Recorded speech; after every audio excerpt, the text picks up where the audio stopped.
Hi, everyone, and welcome to Telling Stories, Building Community. My name's Dave Ring. I'm a writer, editor, and publisher at Neon Hemlock Press, and I'm delighted to be here to moderate this conversation with my four lovely guests, Linda Watanabe McFerrin, Seema Reza, Maritza Rivera, and Rose Solari. We're going to kick things off by having everyone tell us a little bit about what telling stories and building community means to them, sort of as a jumping off point, and share a little bit about their work and how they're coming to the conversation.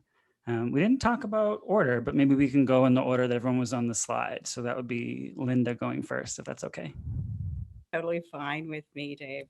Um, well, for me, the whole thing about telling stories and building community is just a part of what I've always done. I think the two are intimately connected. There's no way, there's nobody to listen to the stories if you don't have a community. So it's a very person to group kind of activity.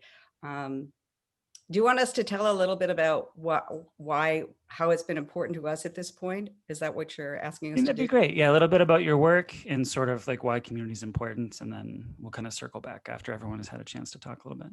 Okay, so since I was four, I've been traveling around the world with my family. I lived in England for a time, and then also in Japan, and then in the United States. And I've always been an outsider. So building community, some kind of community, piecing it together in whatever way I can, has always been super important to me. It's been a part of what I do. I'm always sort of the in-between person. I'm part Japanese, part British. I live in the United States.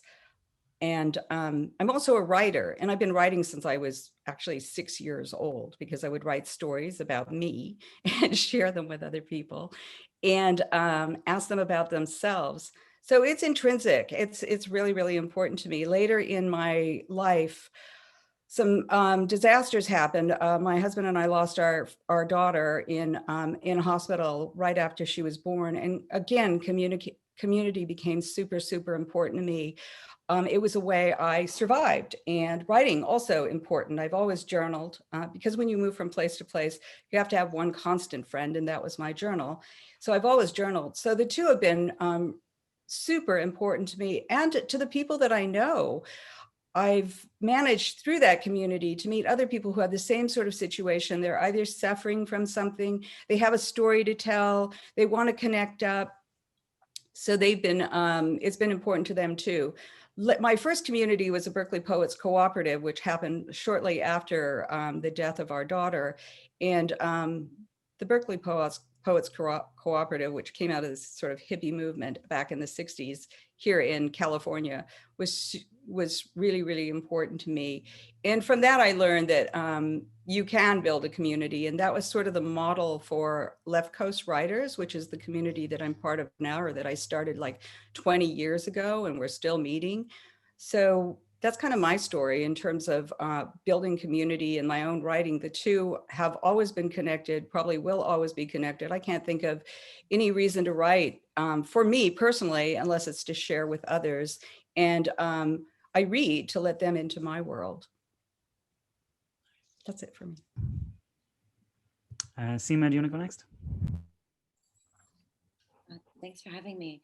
I'm Seema Reza. I'm a writer. I write memoir and poetry. And I think so much of what Linda said really resonated. Writing has saved my life and continues to save my life on a regular basis. I'm the CEO and co-founder of an organization called Community Building Artworks. And we got our start in the military health system at Walter Reed Army Medical Center back when it was on Georgia Avenue, for those of you who are familiar with the DC area. And it happened to be that I got this job just as my personal life seemed to be really falling apart. My marriage was ending, my father died suddenly.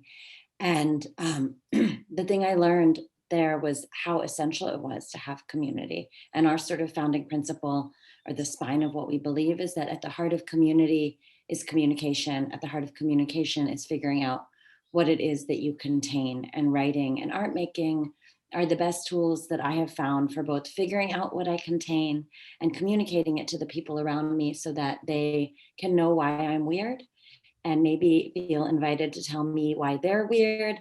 And that is authentic community. So it's that sort of emotional literacy, and then also just being able to, in the safety of the page, Gregory Orr calls it the doorway of the page, I'm able to say the things that I, maybe don't have the language for aloud, and then can use that to be like, oh, here, look, this is why I jump at this kind of noise or whatever it might be, and ask for space and build space, and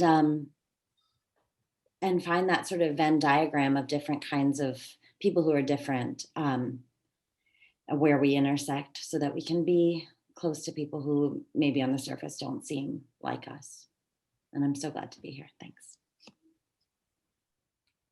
Thank you. Maritza? Hi, everyone. In terms of storytelling, one of the things that I remember is hearing Lucille Clifton say that only we can tell our own stories. And that had a tremendous impact on me. I actually hadn't thought about it until now. And some of what was stated about, I actually volunteered at Walter Reed in a poetry project. I also, like Linda mentioned, started writing at a very young age and writing, and especially poetry, I've always said, has kept me sane. Life has a way of throwing, a few challenges your way. I moved to the DC area in '94. And I say that's when I came out of the poetry closet, because until then, my writing was, for me, was private. And this area, with the community that it had in terms of poets and different venues, gave me that sense of security, or that confidence to be able to kind of come out of that shell. As I remember, my kids were little. I had just moved here from Puerto Rico. I write in English and Spanish, so finding where I fit was important.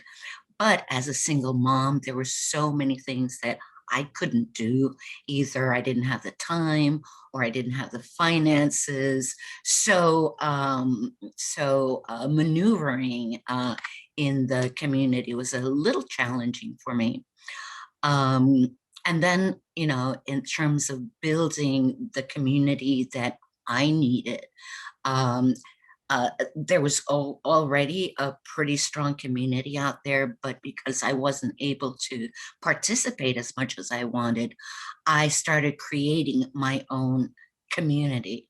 And that's the bottom line. That's the reason I started a poetry series, because instead of my having to go to series to series to series, I had one day a week where I invited, and I used to say I'd invite everyone to my living room. And that's how I got to meet so many of the people that I now consider, friends.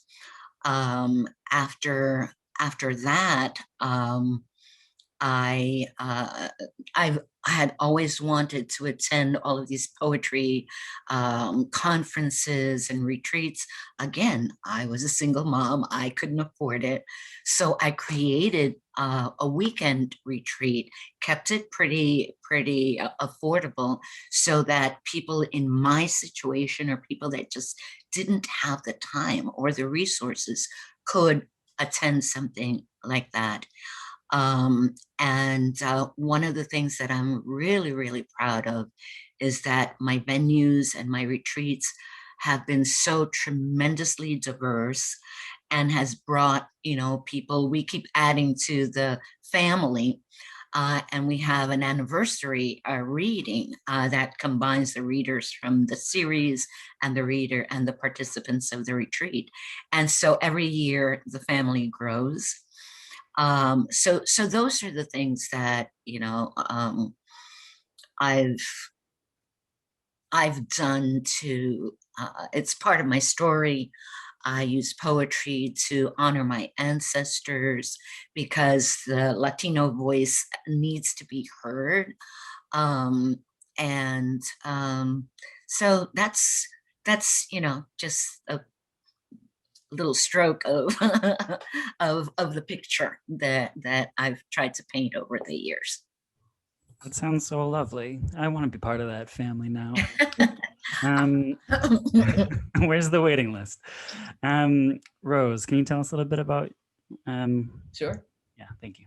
Yeah. I think for me, part of my intense desire to create community has to do with simply being an extrovert in a field where there are a lot of introverts. I have so many poet friends who say, well, I'm an introvert. I'm like, I'm not. I think also my early experiences, my parents, just briefly, all four of my grandparents were born in Italy. And so so they emigrated here. My parents grew up very, very poor. And while they loved the arts, they loved, my father loved literature, my mother loved opera. They did not think that was a wise career path.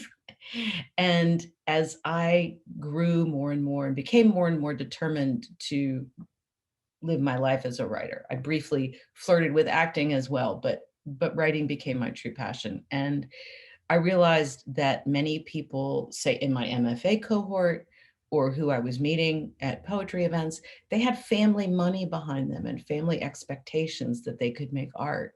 Whereas I remember having an argument with my mom shortly before she died, where she was criticizing my lifestyle, such as it is. And I said, well, you filled me with books and music. What did you think was going to happen? And she said, I wanted you to appreciate it. I didn't think you'd think you could do it.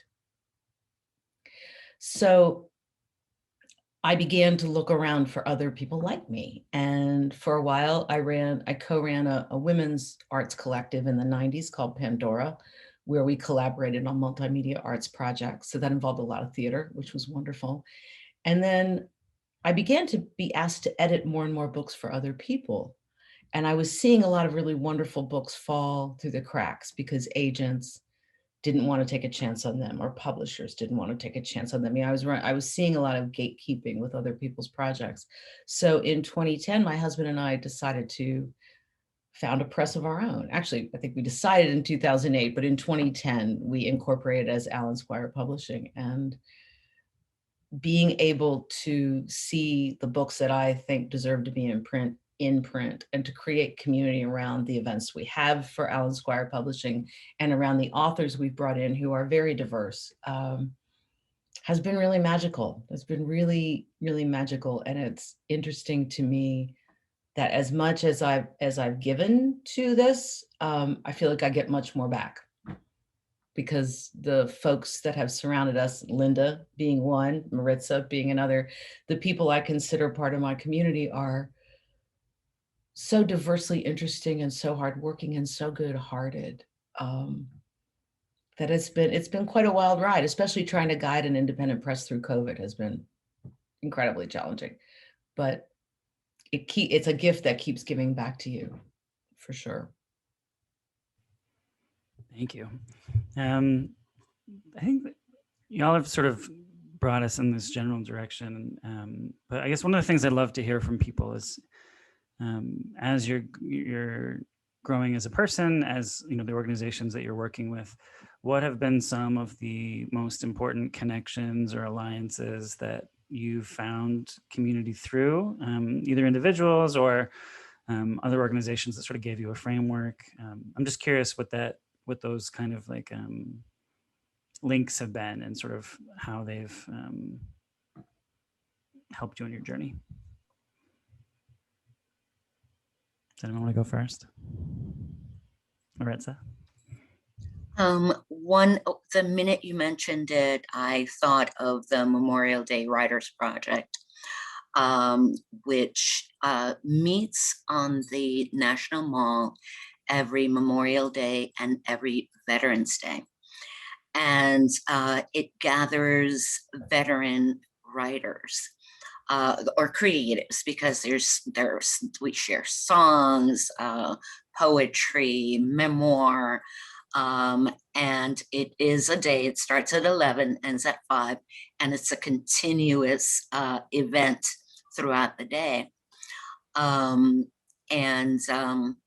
one of the it's been happening for over 25 years. And because one of my poet friends that I met was also a veteran, and it's kind of something that kind of snowballs. One person gets involved and they involve other people, and it keeps growing and growing.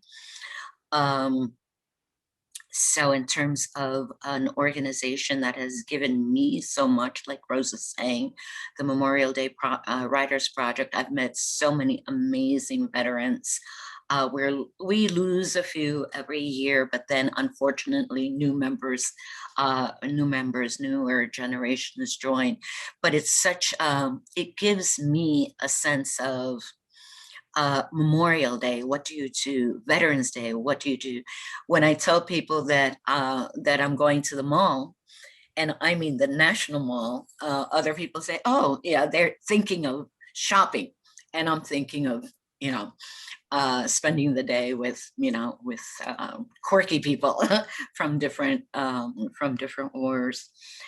So that's and again, that's how I met, because of Richard's association with another veteran who was actually a doctor at Walter Reed. That's how we found out and got to be part of the poetry project there. And so we worked with veterans with TB, traumatic brain injuries, and PTSD, and that experience was just so amazing for me, and was so therapeutic for everyone involved. So in terms of an organization that maybe isn't very well known, it has made such a huge difference in my personal life. Yeah, that kind of snowballing connection is absolutely what I was hoping to hear about with this. Does anyone else have any other kind of, Linda? Oh, you're muted. I'm sorry. Unmute.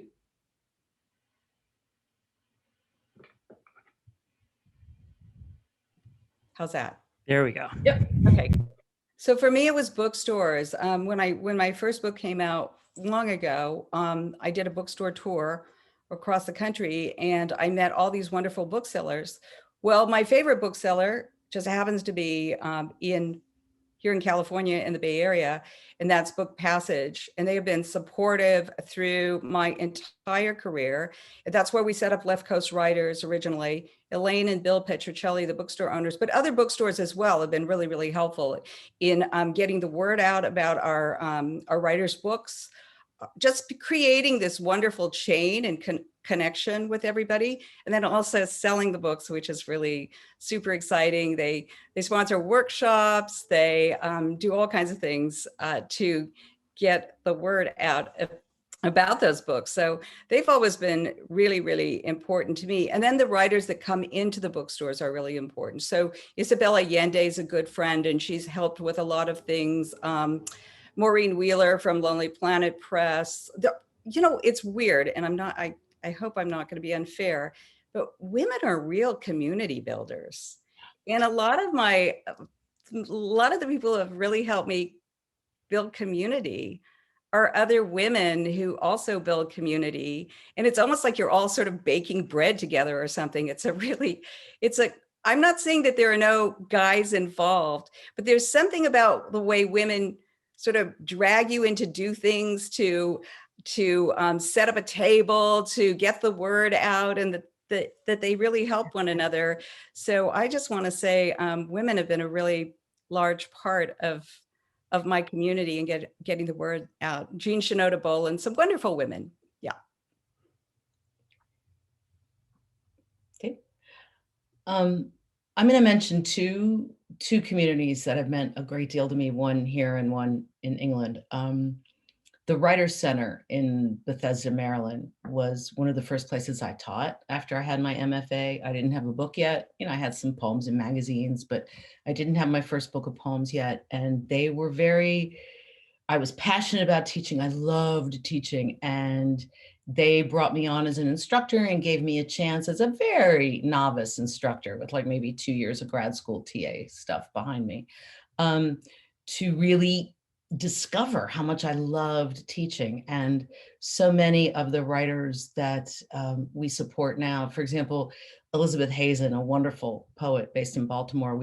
ASP's published 2 books of poems by her now. I first met her when she was taking classes at the Writers Center at the age of 15. And she stayed in my life for all these years. And we've now been able to publish her first 2 books. So that community at the Writers Center, it's accessible, it's affordable, it was just a great incubator for me to grow as a writer and a teacher. And then when my second book of poems came out, there was some interest in England. So I was invited to give a reading in Oxford. And my husband, having been a touring musician for 20 years, said, well, if you've got one gig in Oxford, we should set you up an England book tour. So with really no experience doing it, I just started calling bookstores and poetry societies, and we ended up constructing a little book tour. This was in 2007. And I was scared, of course, I was nervous, but I made so many friends along the way that it ended up turning into a 2-term residency for me with Oxford Center for Creative Writing in 2012. The director of their program, an incredibly wonderful woman who saw me read one night, said, would you like to come and work with us for a while? And I said, yeah, I'd love to spend a term with you. And she said, how about to, really get your feet wet. And it was quite a fascinating experience to gather a new community in another country where the teaching is very different. For example, what we call individual conferences, they call poetry surgery, which I find terrifying. And they don't do a lot of it at Oxford. They don't do a lot of the individual meetings for poems. It's much more about the papers that students are writing. So when I was there, I said, well, I'll do surgeries. I love surgeries. And I ended up I couldn't fill enough slots to meet with the students there individually about their poems. And that was a revelation to me, to think that someplace like Oxford that occupies such an elevated position in our life, that there would still be students in that program who are hungry for kind of individual attention and hungry to hear about what was going on in America and what was going on with American poetry. And both of those experiences, I consider both of those places now equal to me in community. My community in Bethesda via the Writers Center, and my community in Oxford, which I miss desperately not being able to travel right now. Those 2 not only are really strong sources of support, but they've also broadened my work, especially the folks in England, because they have such a different approach. So that's another interesting thing I think about building community, is your reaching out also has profound effects on your own writing. If you're open to that and let those new worlds in, it will change you, it will change your work. It's quite remarkable. It's like a miracle. Yeah, Seema.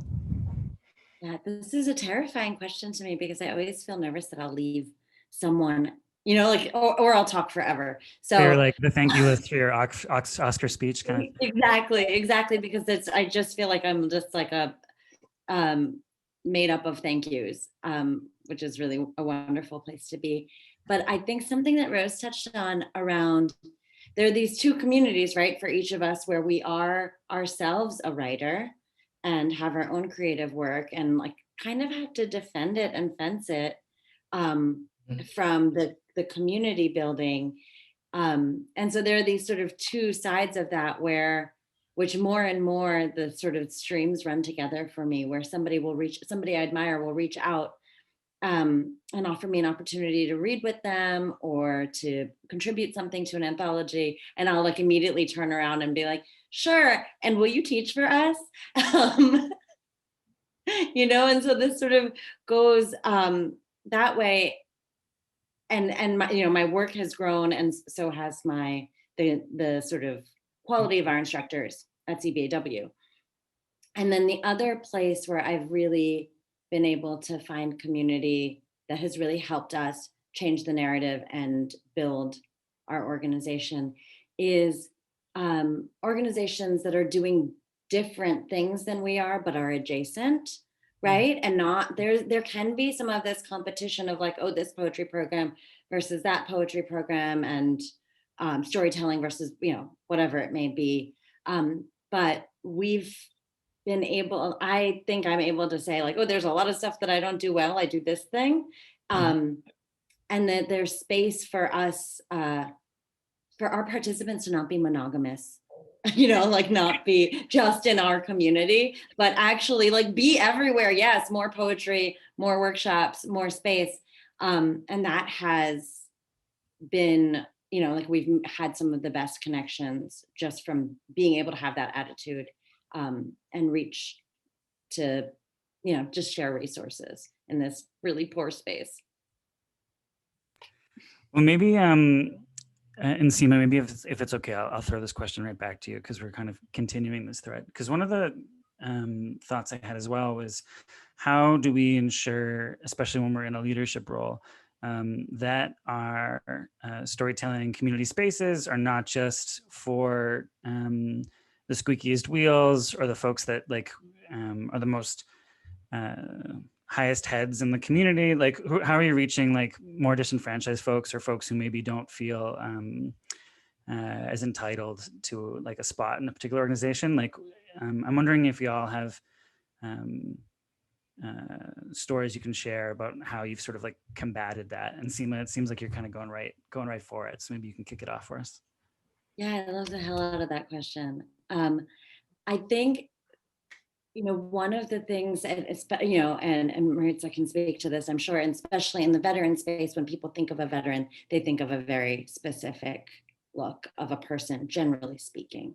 And while it's great to go looking for participants that challenge that narrative, what we've found is that the best way is to have leadership and facilitators that are representative of the communities that we want to reach, and making sure that we have sort of LGBTQ plus facilitators of color, who are not necessarily veterans, but sort of like, you know, just make open the doors. And then the other thing we do is we partner with organizations that are focused on reaching minority veterans, so that we can, you know, just sort of like multiply the message. But it's a tricky thing. And I've seen this enormous shift actually having turned virtual in the last year or so, where within treatment programs, we see a really diverse group of veterans, but in our open sessions and at the USO or where have you, less so. But the accessibility of an online, the safety of online workshops has made it possible for people who might otherwise not feel comfortable leaving their homes, or coming on post, or, you know, you name it, to be able to just like log in, keep their camera off if they want until they're comfortable, that sort of thing. So that's been a really beautiful thing that we don't plan to lose anytime soon. That's a good point, especially since you hear about that with access a good amount. I think that conversation is happening, but the safety conversation is happening a lot less. Whereas like in a virtual space, if someone says something racist or homophobic, whatever, it'll take you 3 tries to click that leave Zoom button, but like you can get out, right? So, or you can mute them if you're the facilitator. That is so hard to do in real life. Maritza, you were saying something, I think. Yes, I was about to comment on the different platforms. And one of the things that I wanted to talk about, I mentioned the Mariposa Poetry. Well, Mariposa is the umbrella name of everything that I do. So we started with the Mariposa Poetry Series. It was live in person. The Mariposa Poetry Retreat, it's live in person. And the retreat had to stop because of COVID. I'm referring to the Zoom or the virtual platforms, because part of the what I call magic that happens is those shared experiences by participants, you know, there There is kind of a built-in a part of taking people out of their comfort zone, where strangers are going to be rooming together, and but there's a method behind the madness where half of the participants have been there before, so they get to kind of buddy up with someone who's new.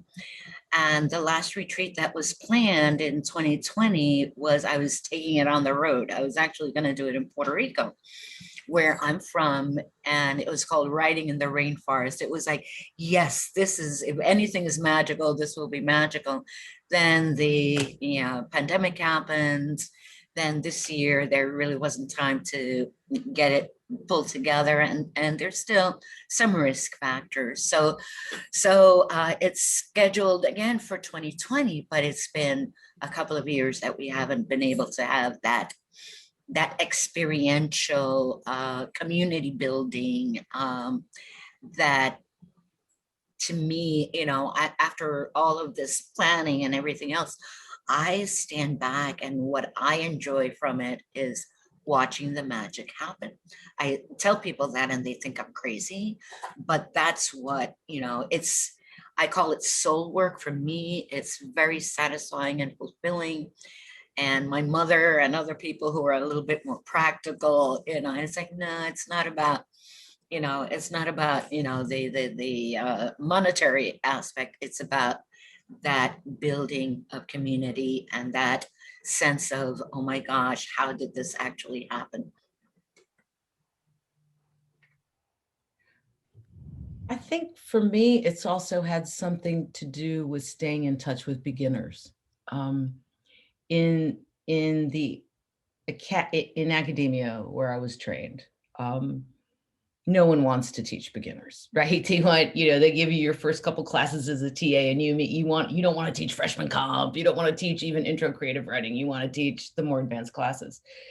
And yet, some of the best experiences I've ever had as a teacher have been in the classes that are open to beginners. And I always try to include classes that are open to anybody, because the critique levels are so completely different. If I've got a group of students who are all aiming for first books and polishing their craft in that way, well, that's a whole different level of criticism than if you're working with beginners who some are just writing their stories for the first time anywhere. And that involves being able to create a safe space for them in a very particular way, where you have to kind of abandon whatever MFA stuff you've got about hierarchies of craft and make it safe for people to tell their stories.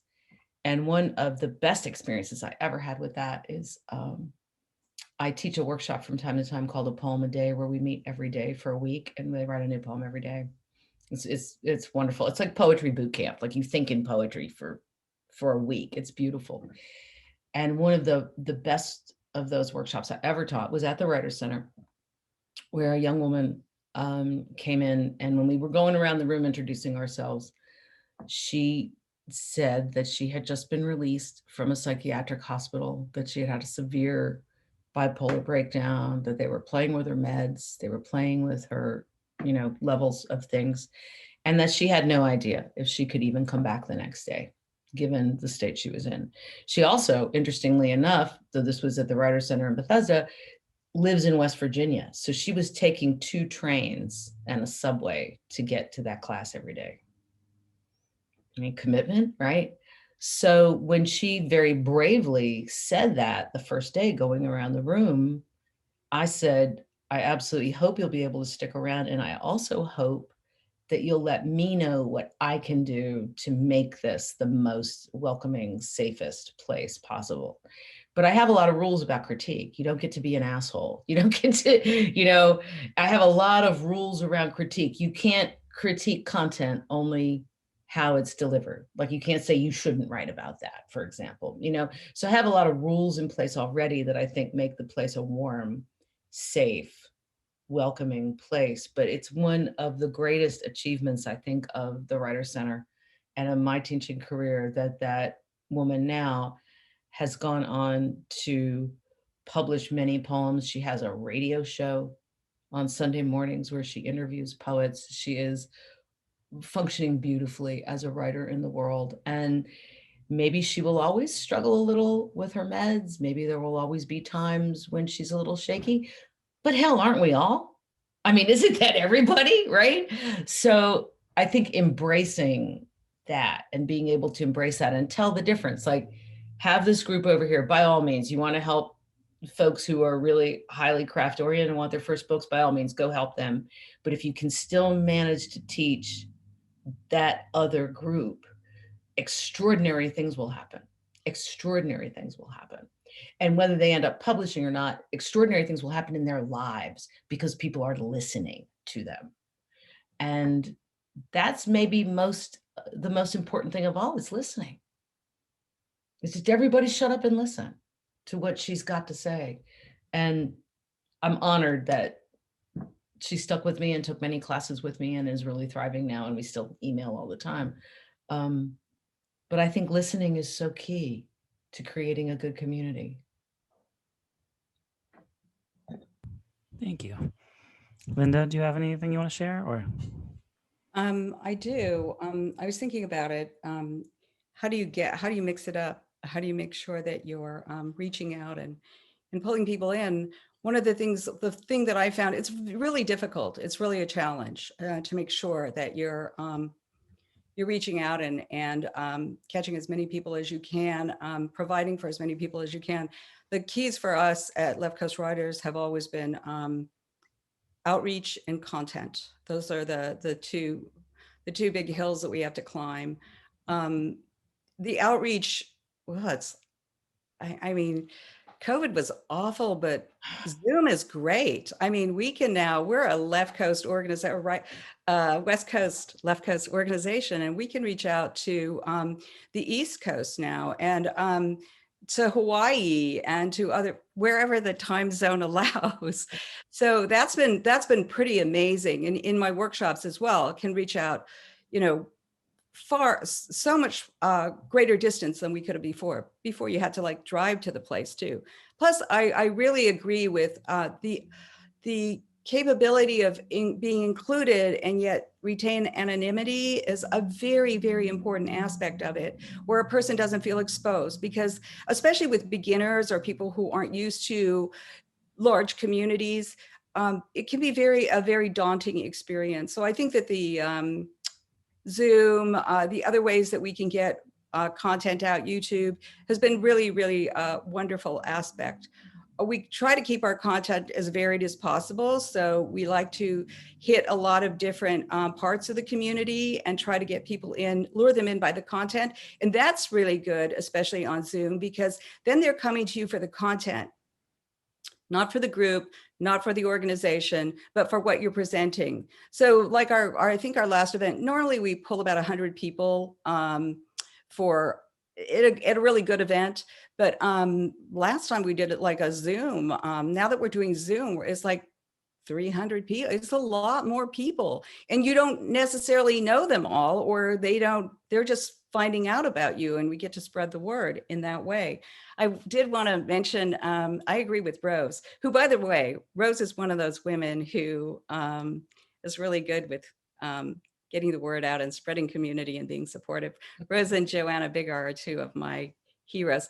And Seema's right. We could just sit here and make these long lists of all these people. It's kind of like, oh my gosh, I don't want to forget anyone.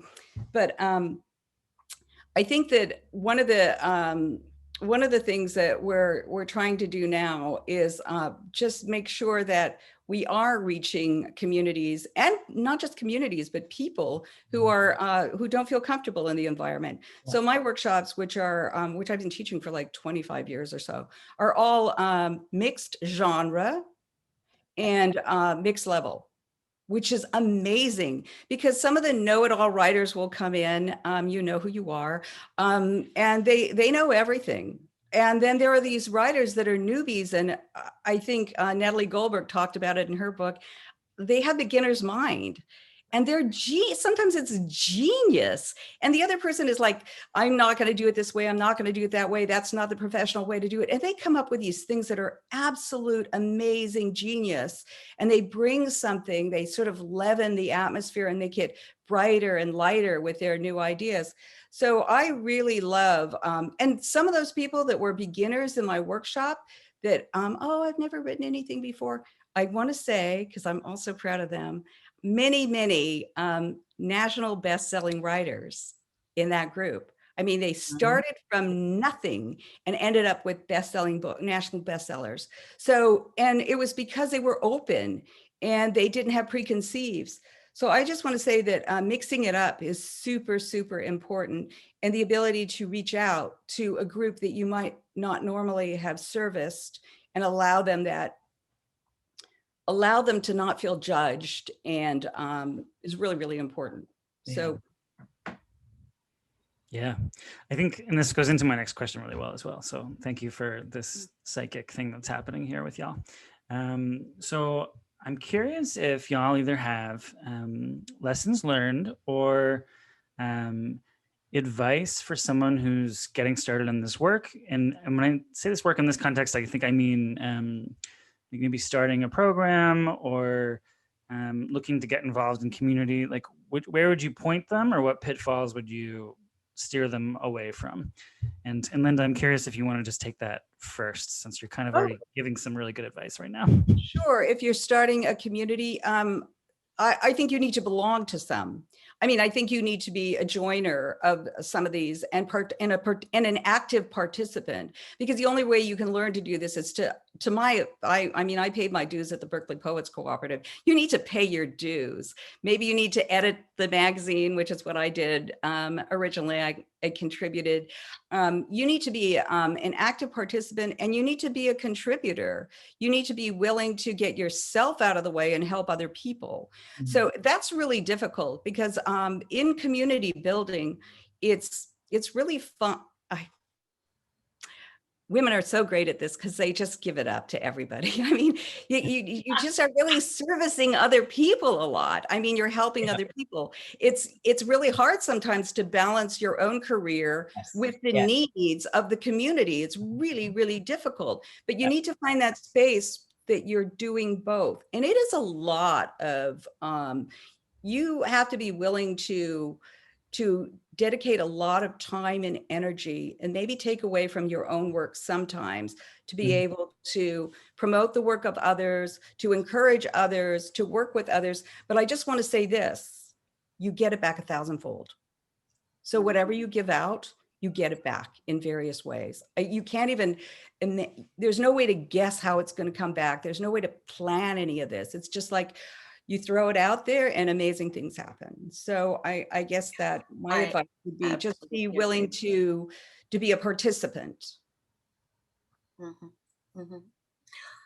I absolutely agree with what Linda has said. And one of the questions that I had in the back of my mind was what happens to our own work? Because you need so much passion and energy to put into your project, whatever that is that you feel is needed, is missing, that you have the energy to put into it. And that's going to have an effect on what time is available for you to write. But like I was saying before, it is so fulfilling to see people read for the first time. I taught a workshop at the Writer Center, Writing from Your Roots. And the amazing work that was produced by people who say, right, I'm not a writer, I'm not a poet. And then their work is like, oh, hon, yes, you are. And it was just amazing to kind of discover that discovery was always so exciting for me. Hearing people say, you know, I got to read the first time at your series, and now they've published books and they editors of this and that. And it's like, oh, that's awesome. I wouldn't trade any of it And I kind of do my own thing in terms of writing, and I send here and there. I've actually, for a long, long time, I just didn't submit work because it was so frustrating for me. And then as I got better known, editors would ask me if I had something to contribute. And so, sure, here, have this. And then I do a lot of self-publishing. I do have a story that is really near and dear to my heart that is a bit heartbreaking. Because one of my friends for years, Jose Govea from the Cape Cod area, had done all of this work in the community. He had a radio show. He published anthologies, the biker poets and things like that. And no one had ever published a book of his work. And I had just started Casa Mariposa Press for that purpose, to get those first books published, because so much, like Rose is saying, so much amazing work never gets published. And here is this guy who's been around forever, and no one had published a book of his. He was one of the faculty at a retreat. He had been in remission from cancer.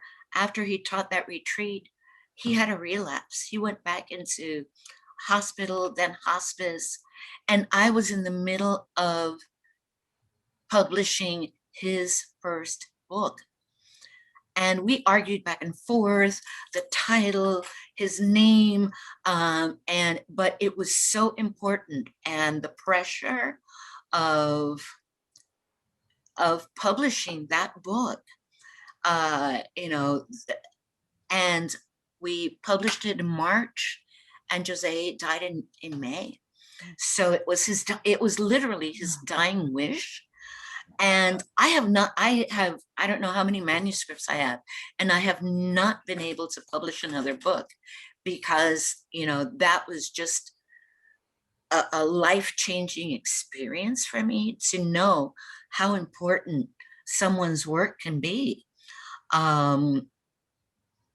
And it's heartbreaking for me, but it's also, oh my gosh, I did this for him. Not just because he was a friend of mine, but because he was just such an amazing and giving person. So that was, my gift to him, but it was such a gift for me as well. Oh, hon. You were talking about pitfalls, Dave, and I think I'm not real big on regrets. I'm kind of, who's the French singer? Edith Piaf, right? I regret nothing. But one thing that we did a lot in the early days, and that I wish we had done a little more even, is get advice from people who had already started presses. Because it's really, you don't have to invent the wheel all by yourself. And we got a lot of good advice early on. We teamed up with Santa Fe Writers Project, run by Andrew Gifford. We've done team projects with Linda at Left Coast Writers. We've teamed up with a press in Oxford, and I think we will again. And in every case, we learned things. We're still young. I mean, we'll be 12 years old next year. ASP will be 12 years old, and I'm thrilled. When we started it, people said, if you can make it to 5 years, you'll be lucky. That's how hard it is for small presses. But I got so much helpful advice early on from other people. And I think a big pitfall is to think that you're inventing a whole new thing, because your idea is so important to you, whatever it is, right? It's like, I have this great idea and I'm going to go see it through.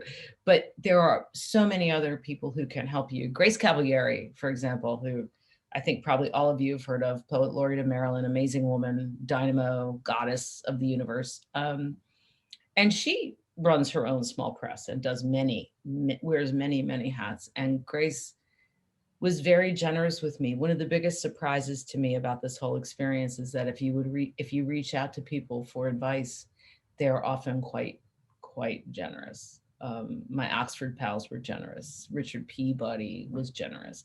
Reuben Jackson, amazing jazz scholar and poet, gave me lots of helpful advice when we began. So I think an important thing is don't think you have to do it all on your own. There are actually people who have built some of these bridges already, and maybe you can add some planks and you can all walk over them together. And I've been pretty much astounded by the generosity. Once or twice people have been dismissive, but pretty much overall, the majority of people have said, wow, you're starting a press? Let me give you some helpful tips. And that, yeah, I've got a big basket here for helpful tips. So I want to echo what Rose is saying, because this whole idea of the retreat, I did not know where to begin. So I called up Ethelbert Miller and I said, Ethelbert, look, this is what I'm thinking of doing now.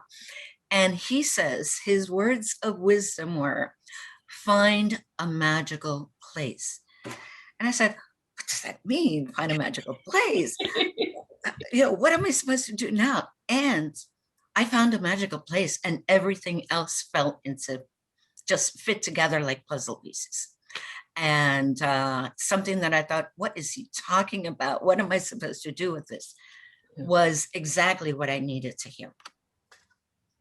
nice. Yeah, Seema. I know we just have a couple minutes left, but I wanted to put in a completely counter point of view, which is that not everybody is your people either. There will be people who tell you can't do it. There will be people whose energy is trash and you don't want to work with them. Like, pay attention to that too. You don't need to work with everyone. You work with the people who feel right, who don't rub you the wrong way, who seem like not everybody wishes you well, is like a lesson for all the kids. Right. And the other thing is that protecting my own writing is essential to me, not resenting this community and not resenting this work. And that's been really, really important for me. Of just like, I think Melissa Febos had this essay a few years ago, which was, do you want to be good at email or do you want to be good at writing? And I was like, oh shit, I want to be good at writing, which means I got to email a little bit less. And that's been, so I just protect some time. Like, it's okay. I'm not a trauma surgeon. It is okay if you don't hear from me right away. And those, I think, are the two things that I would say have been essential for me, maintaining my own writing practice and not getting like pulled into drama circles where people are in it for the wrong reasons or different reasons than me. So front of the t-shirt says, find a magical place. And the back of the t-shirt says, some people have trash energy. Right. We have a little motto in our small ASP staff, which is that we're an asshole-free zone. If any writer comes to us with a manuscript, no matter how great they are, and they're giving off that vibe, they're not going to be good to work with, don't work with them. Yeah. Life's too that's short. that's a lesson learned, right? Absolutely. So it's 6:25. We have 5 minutes left. Maybe do people mind running around real quick and letting everyone know where to find them on the internet, or anything that you're excited about that's around the corner, maybe? Sure. Yeah. I Rose, guess you want to go first? Yeah. I guess I'm up. Okay. My name is Rose Solari, and you can find me at rosesolari.com. It's like solar with an I. It means Rose of the Sun. Pretty cool name. Where Alan Squire Publishing is at alansquirepublishing.com. We've got a YouTube channel. We're on Twitter. We're on Facebook. And I'm really excited that tomorrow I'm going to meet a whole bunch of beginners in a park, something that Hannah Grieco, another wonderful community builder, has organized, which is we're going to spend an afternoon in a park live in real life, giving out sets of poetry prompts to people on picnic blankets. And I can't wait. So exciting. Yeah. Seema? I'll be there too. So I'll meet you in person. Yes. Hannah Greco is like a super connector in the DC area. But we are at CBAW Community Building Artworks.org, and we have free workshops every week with a lot of really extraordinary writers. So we love to bring to meet new people. So excellent. Maritza? Or Linda? Well, No, Rissa. well, I have a I'm on Facebook. If you look up Mariposa or the Blackjack Poetry Group, that just writes blackjacks, which are, 3 lines, 7 syllables, totals 21, hence blackjack. It's a form that I created, so it's kind of a lot of fun. I am putting out information, and I usually do on Facebook, about the 2022 Mariposa Poetry Retreat in Puerto Rico. And that's pretty much where you can find me or get information about what other magical things I'm doing. Excellent. Linda? So you can find me at online at websites leftcoastwriters.com, lindawatanabe.mcferrin.com, and that's a name to get through. So you can also put in LWM.com. So it makes it a little bit easier, so you can get it either way. I'm also at Wonderland Writers, which is another group of traveling writers that we do books also. .com, and then on Facebook and all of those, there's a Left Coast Writers group page, and there's my author, and I have a personal page, but join me on my author page. Yeah, and we have a lot of events coming up. So if you go into at Book Passage, because they're hosting our events right now, so bookpassage.com. So all of those places. And Excellent. Thank you. You can find me at dave-ring.com and neonhemlock.com. And I should just do a quick plug for Outright, which DC's annual LGBTQ literary festival is online this year. And it will be it's like the first full weekend in August. So not the one that's kind of July, August, the first weekend after that. And there's a ton of cool events that will be happening online that I'd love for you to check out.